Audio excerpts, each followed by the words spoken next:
تو میں اس کا پرانا کلپ نہیں چلا سکتا کہ جی یہ یو ٹرن مارا خان صاحب نے، یہ یو ٹرن مارا. تو ایک طرف تو ہم عمران خان کا نہ نام لے سکتے ہیں، نہ ہم اس کی تصویر دکھا سکتے ہیں، نہ کلپ چلا سکتے ہیں. کسی عدالت نے ہمیں نہیں روکا ہوا، پیمرا نے کوئی تحریری طور پہ نوٹس جاری نہیں کیا ہوا، لیکن ہم اتنے مجبور، بے بس اور لاچار ہیں کہ ہم عمران خان کی تصویر نہیں دکھا سکتے. ٹھیک ہے. دوسری طرف ایک پراپرٹی ٹائکون مفرور ہے پاکستان کی عدالت سے، دبئی میں بیٹھا ہوا ہے. الزام ان پہ صحیح ہے ملک ریاض صاحب پہ یا غلط ہے، لیکن حالت پاکستان کے میڈیا کی یہ ہے کہ جس آدمی کو پاکستان کی عدالت نے مفرور قرار دیا ہوا ہے، اس کا نام اگر میں لوں تو وہ ایڈٹ ہو جاتا ہے. اندازہ لگائیں کہ ہم کتنی فریڈم انجوائے کر رہے ہیں پاکستان میں، کہ ایک ملزم جو پاکستان کی جیل میں ہے اس کی تصویر نہیں دکھا سکتے، دوسرا ملزم جو دبئی میں بیٹھا ہوا ہے اس کا ہم نام نہیں لے سکتے.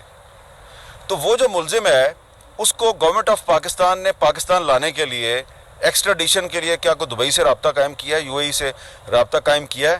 کیونکہ میں آپ کو نام بتا سکتا ہوں، آپ بھی نام جانتے ہیں لوگوں کے، جو دبئی میں گرفتار کر کے ان کو پاکستان بھجوایا گیا ہے. عزیر بلوچ سے اور راشد حسین سے لے کے کئی نام میں لے سکتا ہوں. لیکن حکومت پاکستان عمران خان کو تو کنوکٹ کروا رہی ہے. جو ملک ریاض صاحب ہیں ان کو آپ پاکستان ہی لا سکتے ہیں، اگر آپ فیئر ٹرائل ہے تو ان کا بھی کریں. اور شہزاد اکبر صاحب بھی ہیں اس میں، زلفی بخاری صاحب بھی ہیں اس میں، اور بھی بہت سے ملزمان ہیں.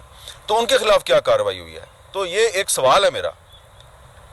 یہ صرف میں اب حکومت پاکستان سے سوال نہیں کر رہا، میں اپنی صحافی برادری سے بھی سوال کر رہا ہوں کہ بھائی کب تک آپ لوگ اس طرح غلامی کی زندگی اختیار کریں گے کہ پاکستان کی کسی عدالت نے آپ کو یہ نہیں کہا کہ آپ نے عمران خان کی تصویر نہیں دکھانی، آپ نہیں دکھا سکتے.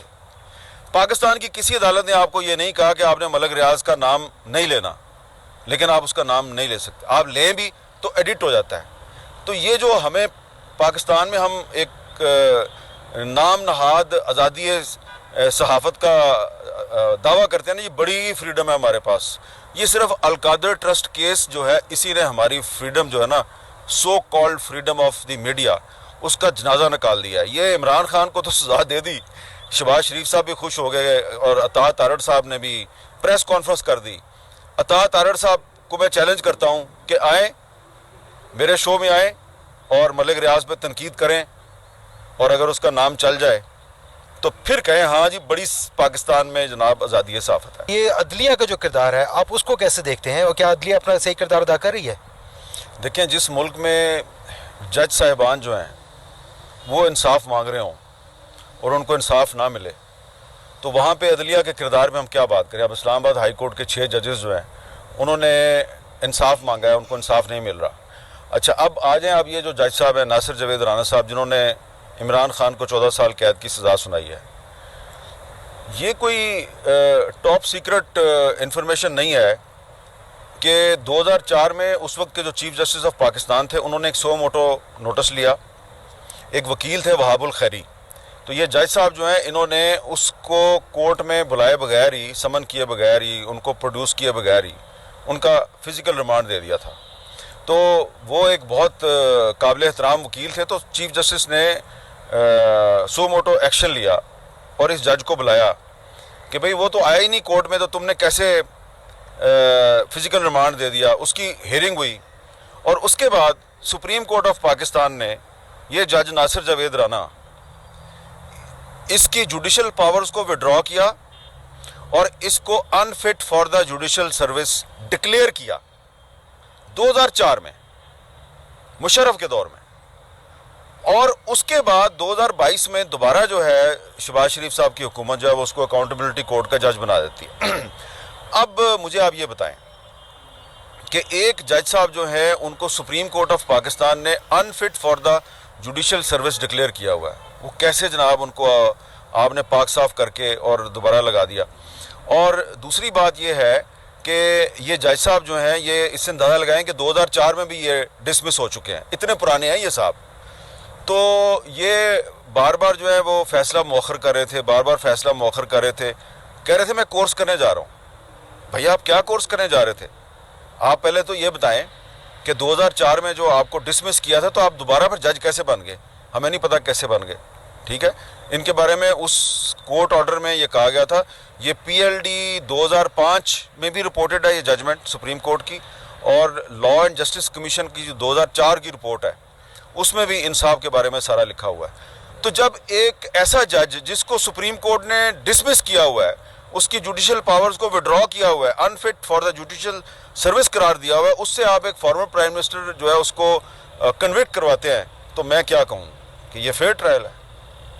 آپ کو بھی لگتا ہے کہ یہ ہائی کورٹ میں یہ کیس نہیں چل پائے گا؟ یہ میں نہیں کہتا, کیونکہ ہائی کورٹ کا بھی آپ کو پتہ ہے کہ وہاں پہ کیا ہوتا ہے.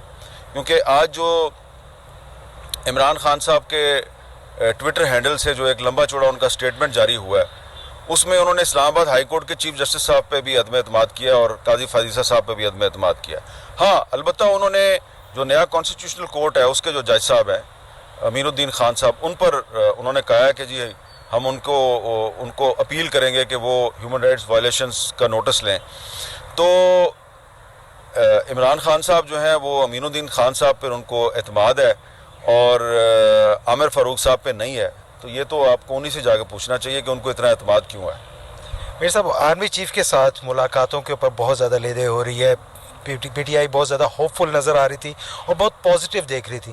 آپ کو کیا لگتا ہے کہ واقعی کچھ ڈیولپمنٹ ہے, کوئی ان کو ریلیف ملنے جا رہا ہے؟ آج تو سزا ہوئی ہے لیکن ایک سائڈ پر سزا ہو رہی ہے, ساتھ ریلیف کی باتیں بھی ہو رہی ہیں, آپ کیا سمجھتے ہیں؟ دیکھیں, آرمی چیف کی اور تحریک انصاف کے چیئرمین بیرسٹر گور خان صاحب کی جو ملاقات ہے, یہ ملاقات جو ہے پاکستان کی جو گراؤنڈ ریالٹی ہے اس کو سامنے رکھیں, پاور پالیٹکس کو سامنے رکھیں, تو اس کو آپ ایک پازیٹیو ڈیولپمنٹ کہہ سکتے ہیں. ایکچولی یہ تحریک انصاف کا مطالبہ پورا ہوا ہے. تحریک انصاف کہتی تھی پہلے کہ جی ہم پولیٹیکل گورنمنٹ سے مذاکرات نہیں کریں گے, ہم اسٹیبلشمنٹ سے کریں گے.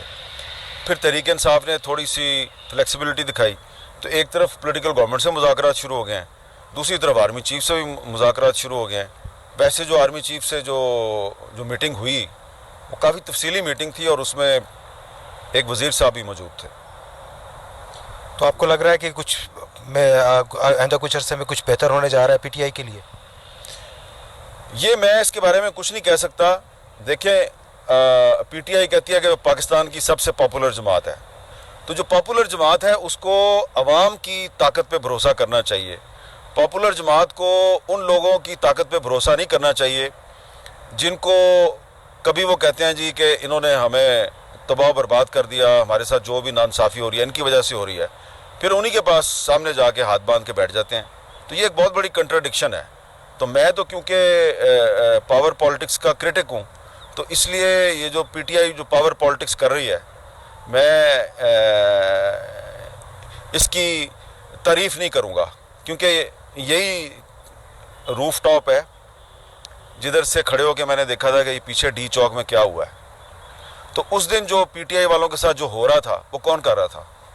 تو اب وہ جن کے پاس جا کے مذاکرات کر رہے ہیں تو وہ کیوں کر رہے ہیں؟ کیا وہ جو 26 نومبر کو ہوا تھا وہ کسی اور نے کیا تھا؟ میرے صاحب وہ سب کچھ تو ہو رہا, وہ ان کے ساتھ مذاکرات بھی ہو رہی, ریلیف کی باتیں بھی ہو رہی. یہ جو اس ہمارے عقب میں جو موجود عمارتیں ہیں, ان کے جو موجودہ مکین ہیں, ان کا کیا بنے گا؟ دیکھیں, اس میں یہ جو عمارت ہے پیچھے جو پارلیمنٹ ہاؤس کی عمارت آپ کو نظر آ رہی ہے, عمارت کی بلڈنگ تو بڑی عالی شان ہے, اس پہ کلمہ طیبہ بھی لکھا ہوا ہے. عمارت کے اندر جو لوگ بیٹھے ہیں وہ جو باہر کلمہ طیبہ لکھا ہوا ہے اس کے تقاضے پورے کرنے کے اہل نظر نہیں آ رہے, اس لیے کہ یہ تو ناظرین آپ نے حامد میر صاحب کی بات چیت سنی. تو ان کا یہ کہنا تھا کہ عمران خان کو 14 سال کی سزا ہوئی ہے, تو خان صاحب کو پہلے ہی پتا تھا کہ 14 سال سزا ہوگی مجھے, اور جہاں تک بشرا بی بی کے تعلق ہے تو ان کو 7 سال سزا ہوگی. تو یہ پہلے کیسے پتا چل گیا؟ کیونکہ کل مہر بہاری نے ٹویٹ کر دیا تھا کہ عمران خان کو 14 سال ہوگی اور بشرا بی بی کو 7 سال. تو یہ خان صاحب سے یہ بات لیک ہوئی ہے, اڈیالہ جیل سے یہ خبر نکلی ہے, کیونکہ ان کو پہلے ہی پتا تھا کہ مجھے اتنی سزا ہوگی. اور دوسری بات یہ ہے کہ جس جج نے یہ سزا دی ہے 2004 میں ہائی کورٹ نے ان کو فارغ کر دیا تھا, سسپینڈ کر دیا تھا, ٹرمینیٹ کر دیا تھا. پھر وہ جج کس طرح جو ہے وہ اہل ہو گیا ایک سابقہ وزیر اعظم کو سزا دینے کے لیے.